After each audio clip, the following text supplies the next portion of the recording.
Good morning, good afternoon, and good evening, whoever you are and wherever you are. Today is, let me see, today is what day? What day is it? It's 23rd of May, Saturday, 2026. Well, what could I say? That it's a good day, lovely day, I would say. There are a few festivities in the world there would be. How should I say? The we call it the Hari, right? The Hajj pilgrimage is on its way. Next week, Wednesday will be the peak of it, and then probably next week Sunday will be also a day of Wesak for Buddhists. It's a day of Buddha's birthday. If you're in Korea or in Japan, mostly they will call it as Buddha's birthday. But if you're in Southeast Asia, if you're not, if you are Travavana, practice Buddhism in Travavana style, it's called a Vesak day. If you're Mahayana, it's called Buddha's birthday. If you're living in Hong Kong, Macau, Taiwan, Korea, and Japan, you'll be observing as a Buddha's birthday. Whereas mostly in Southeast Asia and Sri Lanka and part of India, we call it Vesak or Vesak Day. Okay, spelled with V or spelled with a W, depends on where you are residing. So next week there's a huge public holiday, so a bit more long weekend. Some people will take a public holiday from Friday from Thursday to Friday. So you combine the Hajj day on the Wednesday till Tuesday next week.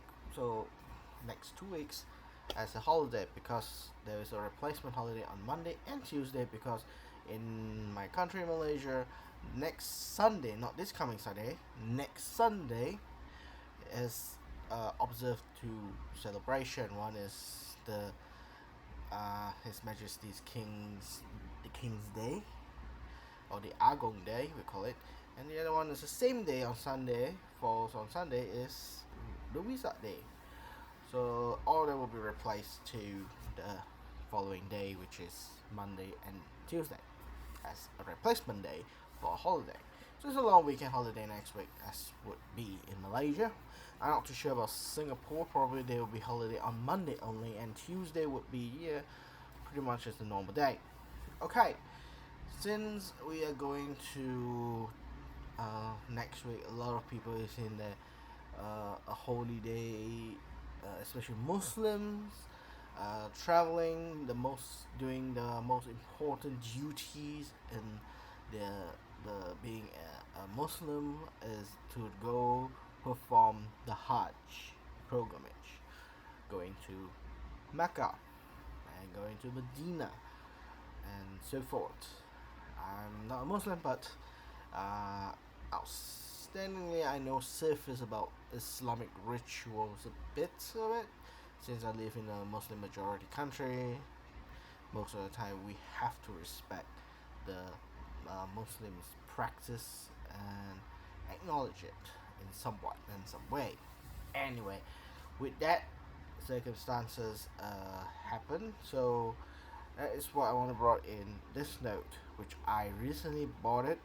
Was very lucky to got this note, because I was actually trying to look for this note long time ago, and eventually I give up, stopped searching. This is actually a banknote on the large denomination. At that time, it was the largest denomination. Saudi Arabia, 100 Riyal. I just recently got this last week Sunday, but I didn't have the time to do a video of new products. So yeah, Saudi Arabia Monetary Agency. This is the old name of the currency department, who actually monitors and issue banknotes. If you look at the newer ones in Saudi Arabia, they call it Saudi Arabian Monetary something, but they won't be calling agency. I forgot what is it called. Actually, it's not. It's just. It was just out of my mind, just now. But yeah, but this word agency, monetary agency, this is the old name.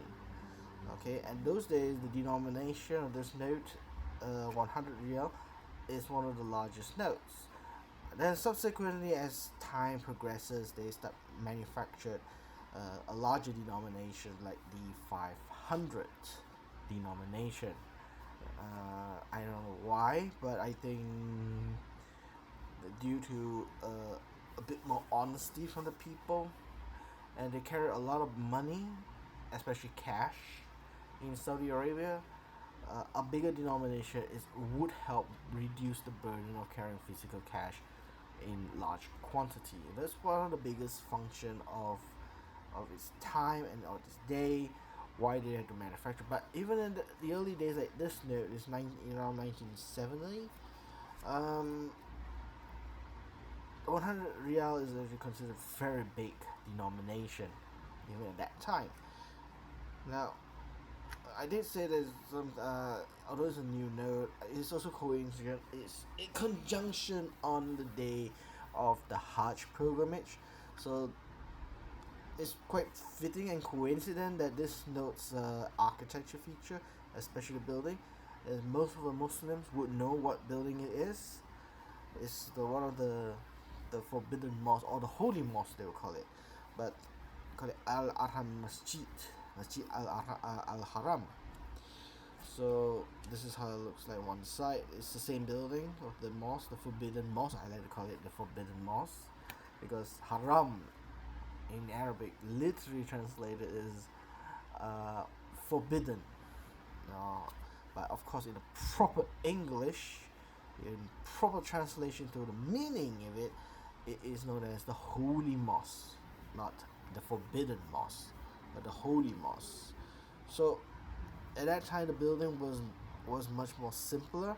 Today, when you look at the forbidden mosque, they are much more bigger. They are much more complex to cater more pilgrimage during the Hajj and Umrah services for all the devotees of the Muslims. Yeah, they've gone really, really big. Especially in Mecca, it's totally different. It's not really quiet place no more. Yeah, it's still holy, but you can say a very urbanized, populated city, especially when there's a season like the Hajj and the Umrah seasons they will use. So yeah, this note as 100 Riyal for its time is really big. If you can compare using my hand and my palm, is literally very large note. It's almost similar size of the US $50, and that one is considered as the big size, the larger size notes, not the smaller size series. It's almost comparison. And those days, how do we carry? Because the problem of the note such size is always the problem is the fold lines. The chances are, and the percentage of you try to get this type of note unfolded clean is pretty hard by statistic, because of the size and its usage. It's not practical to keep it in the wallet because wallets are quite big. So a lot of time they actually fold the notes. So this note actually has folded quite numerous times. I could say they have, under the light, as you can see, there's a fold here, there's a fold here. This is actually a silver thread. So there's a fold here, and fold here. So it has 1, 2, 3 folds, and in the center. Well, the good thing about this note is there's no fold through this line. So there's a fold here, here, and here. 3 fold lines, but the middle one, of course, the most severely damaged. And sadly, when I examined this note, I have forgot to properly examine the front and the back. Well, the front, I quite looking at it at first glance, I need the note. I really wanted it. It is one of the notes that I love to have it in my collection for Saudi Arabia during the 1970 note. This is one of the ones that I love compared to all other denominations during this 1970 series. But one thing I noticed is when I got this note and when I returned back home, especially in my workstation right here, then I started to examine the note more detail. I didn't realize there is an invisible tape right here to here. There's a tape here, but the tape is really smart. They didn't normally people when they tape this crudely, they will tape it here and then they wrap it around. They'll just wrap it around like this around to the front. So normally where I have looked before I purchase it, agree on the price and purchase it, normally I'll see the tape here, very obvious. But due to my lack of my proper intuition of checking the note properly, I forgot to see the back. I look at the front, oh, it looks very nice, everything looks fine, notes look stable, fault lines, yeah, and all that. Color is deteriorated because of wear and tear of the notes, so the color has been dark color. Most of it is supposed to be bright color with the blue as the main color. Then I forgot to see the back one. Then realize it when I get home and look at it, especially here. You can see there is a gap missing there. There you go. Gap missing there. And then the tape across that. From the M all the way to the E. This line here is a tape. Normally, I don't buy it. But since I'm paying the rate of this one for 1970 banknotes, worn, quite sufficiently worn, but not aggressively torn, I would say, for paying this note for face value plus a little bit of money for them as an incentive, about 40 ringgit. So the face value currency exchange is probably around 100 ringgit. 100 riyal is equivalent to 108 or ringgit. I'll put it as the highest point is 110. I'm paying 150, an extra 40 ringgit. So it's just face value plus 40 ringgit is really a good price, because if you look at the eBay, a lot of it they are selling around in dollars cents, $50, $60. The cheapest one I can see is probably around $40. So $40, if you convert it to ringgit, that's 1, 2, 3, 4, 160 ringgit, almost by far. But based on the condition that the eBay is selling and compared to what I have, mine is much better, because that one has a lot of stain, a lot of how do we call it? A lot of graffiti. A lot of people written on the pen, blue pen, onto the banknote. Really, I don't like that kind of abuse on the banknote when you have a lot of using modern ink pen trace onto the paper on the banknote with telephone numbers or whatever it is. It's just annoyance, actually, to be honest. It actually makes it look very ugly on the note. So comparing that one and my one, when I got this one, this is much better condition and it's cheaper than the eBay that I found, the cheapest one in eBay, about $40 US. That's excluding the delivery costs. You haven't added in the delivery costs. Probably will add in there another $20. That would jack up another 80 ringgit. So it will go up to 250. It'll definitely go up to 250 ringgit for the cheapest one. And I got my one just for 150, which is worth the money, worth the bucks to get this note. And I've been looking for this note for a long time, until a point that I actually give up looking for this and focus Saudi Arabia's modern contemporary notes, and from there on reverse my journey in collecting. But when I want to note that a country that I really like for example, if I would pick Saudi Arabia, this is the note that I actually wanted. Among all the notes they have, this is one of the notes that I really like to have to own. Another note that I really like to own from Saudi Arabia is a banknote that is specifically used for the Hajj pilgrimage. That's right. They have a specific note issued for people from outside or non-Saudi Arabian citizen coming into Saudi Arabia for performing the Hajj pilgrimage. So to perform the Hajj, they need to have money. So any form of money is actually illegal to be used. So eventually, the Saudi Arabia king and its government came out with the idea that to issue a special banknote. I don't have it, of course. That's another one that I love to own, but it's expensive, of course.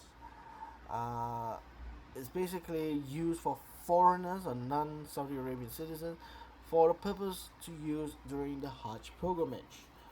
And there are certain areas that you can use this money in a certain zones. Typically, will be Medina and Mecca. I don't know whether Riyadh you are able to use that because normally Riyadh is the modern city of the Saudi Arabia, the capital city. It's not a religious site compared to what is Medina and Mecca. So probably they didn't include that one in those zones like Riyadh. But anyway, they actually eventually, as time passes to 1970, they abolished those notes and declared using a centralized banknote such as this, as Riyal, for all citizens and non-citizens, foreigners, of course, they call them, to use a banknote like a normal country would do as it is today. So that is a transition period that when they use this note. And to me, this note is actually really, really beautiful. I actually really love how this note design is, having its king portrait like this, and then having the mosque, the most important mosque in Islamic world, as its architectural feature on the banknote is really nice, and the symbol of the crescent of the country, Saudi Arabia. Again, at the back is English, and the front is all Arabic, which is really, really standard of how banknotes are in the Arab world and most of the world, because the world's at this point of time after the Second World War, English is the lingua franca for business. At least in business, they use English as uh, the main language, or the majority would use as a main language. So, being that money runs business transaction, the bank uses English. That's one of the ways you can determine what language to use. If you go back a little bit back in time, they will you be using French, and you go back a little bit more 500 years ago, they're probably using Spanish. If you go back a little bit more time back, probably the Arabs will use, or the Latin was used as the lingua franca of its time. Time changes and the language will be different, but at this point in time, the front is the national language, the back is the majority of what the foreigners, highest percentage, would know how to read, which is English. So the note is really, really beautiful. Being taught in Islamic teaching, you're not supposed to put a lot of feature of of God's feature, there's idol features, or even Prophet Muhammad's face is illegal. You're not supposed to put it because he is not a God. He's a messenger of God, from God, or if I need to say it properly, it's very sensitive. So a lot of the design, the architecture, buildings, and the murals and so forth, they can only depict floral and fauna. No human depiction can be put up on buildings and so forth. So it's reflected on the banknote itself. Now the banknote is the instrument of finance. It's not instrument of religious affair. So it gives a leeway in certain degree that you can have the king's face or the sultan's face on the banknote. While the rest is still using really motif design, very Arabic design, geometrical shape design on the banknote. Which to me, if you combine all these elements, it looks really beautiful. I really love this note. When I got this first glance from the seller, it was like one distant away, and I noticed that, oh, I gotta have this note in my collection because it reminds myself I've been looking for this one long time ago, and long time ago that time I actually gave up looking for this note. And patience has its virtue. As you patiently wait, the note will come into you with great cause. Sure, of course, I would like to get this note in a better condition, but sadly, it is what it is. And with a tape at the back, center top. So, again, condition wise, the note, there are not many tear pieces. There's no much of a tearing. There's probably minor tears here. That's why they have a tape here. Here are some pieces that's jagged out, which is very normal because this is the main fault line. Secondary fault line is this here. So there are 3 fault lines, but I didn't see anything that is going through here as a fault. So this note wasn't fault this way; it was fault that way.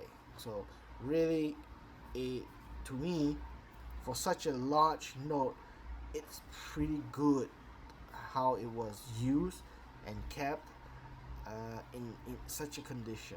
It's really good. Watermark, not much at that time.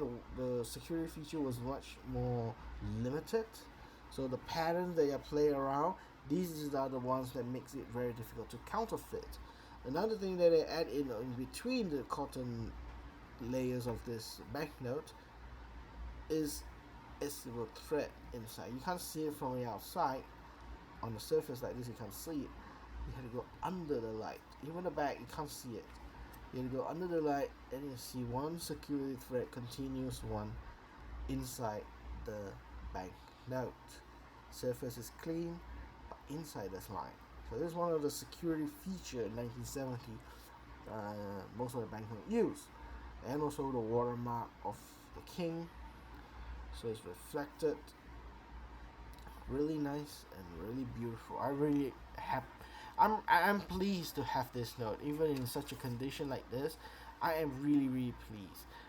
You can get a extremely fine condition and above uncirculated condition.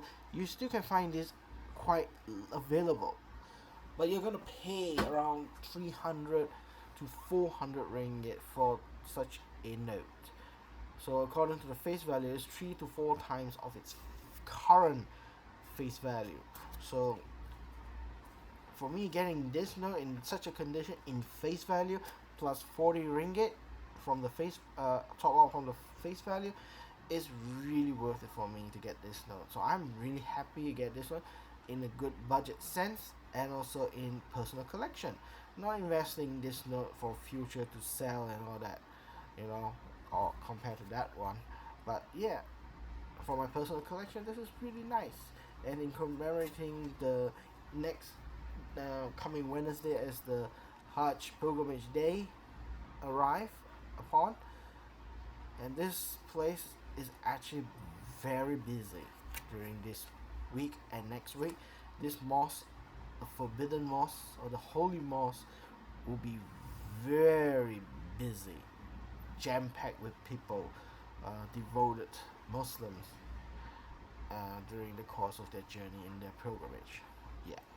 So that is the note that I want to present. Now I'm going to talk a little bit more extra note that may be a bit curious. Even myself was very curious. Is this note that I presented in my short video clip last time? Is this note. Now at the beginning when I got this note, it was really bizarre. There was no pic catalog on this. I was thinking this is a serialized. So when I got a serialized copy of the for the catalog, and still I couldn't find this note. So when I did it, so at that period during those days, AI wasn't really efficient.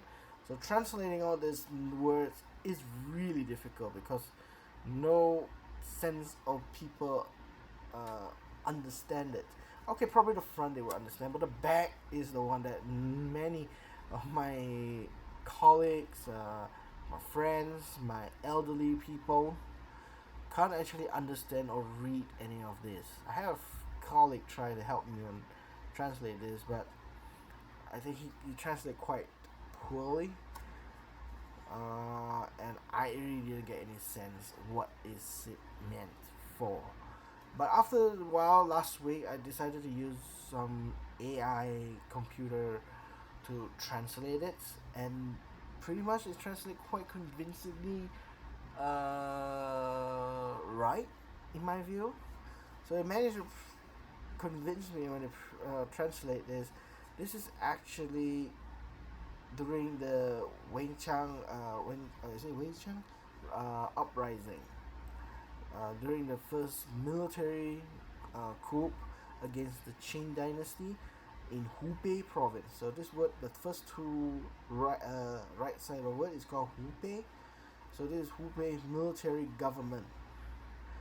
Basically, it's written here is Hubei military government, and it was issuing this note as for the military, as exactly 1 silver yuan exactly.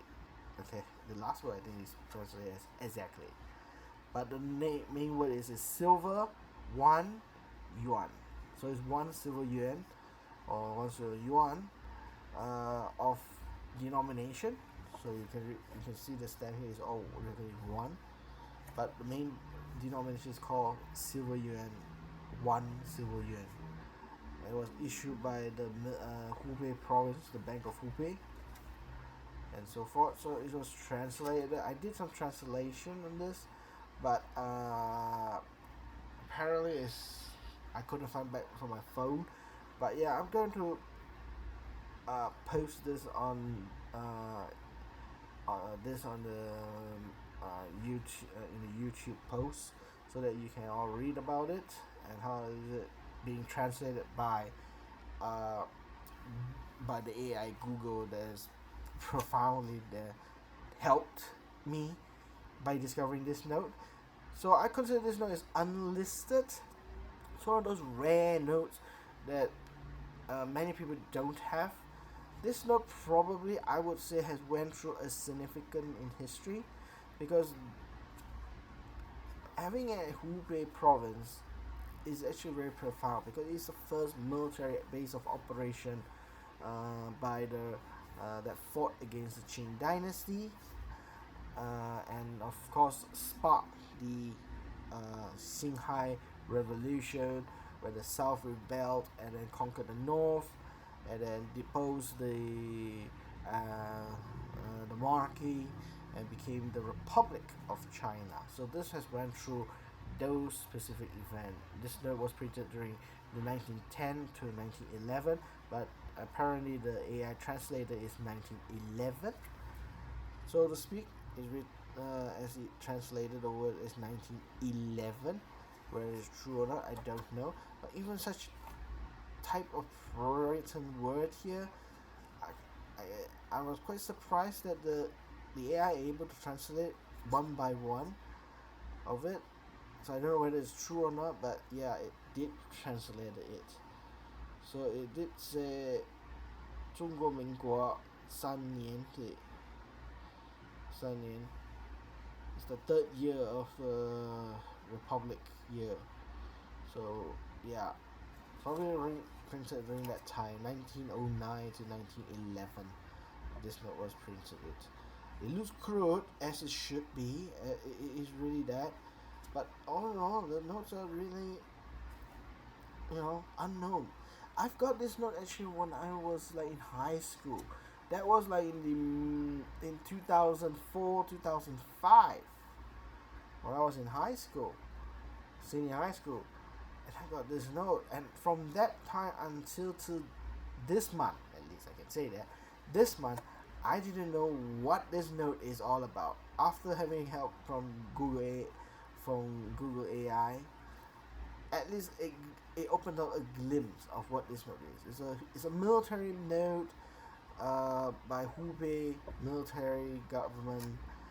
One's denomination is 1 silver yuan exactly, and profoundly endorsed by the Ministry of Finance in Hubei government, and so forth. Blah blah blah. With a stamp on it, and then here is written here the 5 conditions of it, and the note serial number is written here as 25013.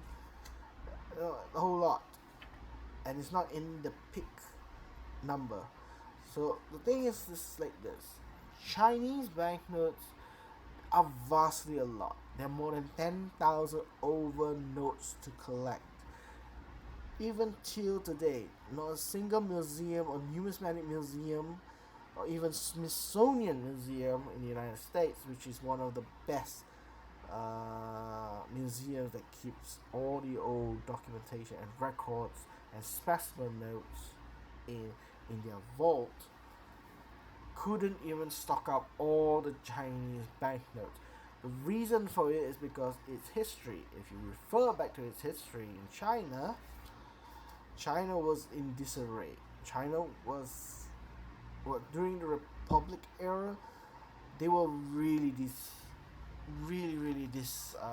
decentralized. You had warlords controlling each of the regions. Not the nationalist government is one faction. It became from a central government, become a part of a fragmented government and factionized.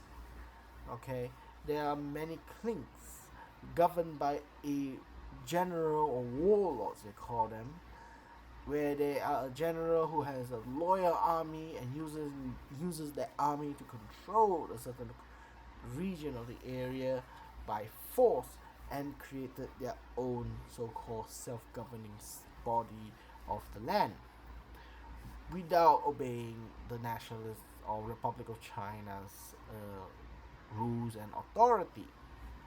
So China was really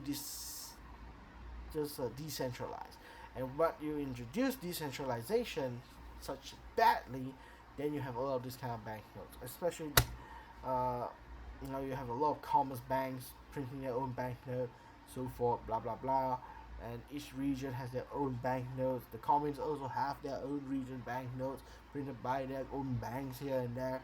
There are over thousands of banknotes. Until today, not a single collector able to collect all those banknotes into one complete set.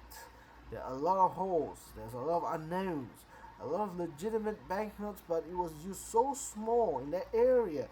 It could be only used by only less than 100 people, less than 1,000 people in a small village or a village or kampong, we call it in Malay language, uses a specific banknote, and it'll probably only used by only 100 or 200 people or less. And if you have a less populated areas using their own banknote, it's even rarer to find it today. Most of it probably will be destroyed. Most of it will be no longer seen or kept in somewhere in the cupboard or whatever it is. It can't be found. So truly, Chinese banknotes, you cannot complete them entire sets. It's just virtually impossible. Okay, it is virtually impossible to collect them all. So in my view, I love to collect Chinese banknotes. So in my view, I try my best to collect each types of it, and if I could find all the denomination, good luck. But at least I have captured. I got one denomination, regardless what denomination is, for that series and this series, this series and this series. I'll be fine. And to me, it's already a happy joy for me. And those are the people who have big, deep pockets. They might go a grandmaster collection level. They will collect all the variation and all the types. For China, good luck. You gotta need one, especially banknotes that is officially used for entire China, or at least a province that is under imperial time, like the late Qing dynasty era, where they try to modernize their banknotes so that they can accommodate the industrial age of that time. Eventually, it was too late because of the Shanghai Revolution happened. Those banknotes are even rarer. They were all considered as unissued, and to me, I don't collect unissued banknotes. I only collect notes that is already issued out for the commoners or the public, the masses to use. And for China, I make a little bit more in my collection restriction. I also try to avoid collecting vigorously on special notes. When the pick number, you see the front of the pick number, we start with an S. That is called the serialized or special banknotes. Those I don't collect. Intentionally, I don't. I only collect those that start with the P, with the pick number, and so forth, which is used by widely across the whole country. Those are the notes that I will collect. And even that is a lot of notes to collect. Damn, a lot of notes. So I don't think in my lifetime I'm able to complete it, but at least I try my best to collect so that I feel very happy. Who knows how much longer I have time on this earth, on this world? We don't know. Time will tell, or God will tell, probably. So there you have it, ladies and gentlemen, boys and girls. There you have it for today. That is all I have. So this moment of time, I have no new banknotes to collect. A lot of bills to pay, of course, but I'm anticipating another 2-3 mails coming in from Europe that I purchased. I'm still waiting for it to deliver it. I've been making a complaint to them that hey, I've already paid for it like 2 months ago, and I bid that 3 months ago, and then I paid it around 2 months ago, and till now it's yet to be delivered. And just only yesterday I got the tracking number, so at least it's on its way, starting to on its way. So if it was started a tracking number yesterday, I'm expecting another 2 weeks to get that banknote arrive safely in my hand. But till then, I would continue to do my regular 1 minute short reel clips of my uh, album collections, so that you all know what I have, and explore the banknotes that may be interesting to to educate or to have fun looking at it for 1 minute and so forth. So yeah, I'll continue to do that every night, one per night. So yeah, that is all for today. Thank you very much. If you like this video, do subscribe and give me a like. If you have any comments or any feedbacks, or anything you want to correct my statement, do write in the comments there. I will read it, and I will try to learn my mistakes and to correct my mistake there, because learning does give me knowledge. So sharing is caring, and I hope to continue to hear that. Until then, thank you very much, and I'll see you guys real soon.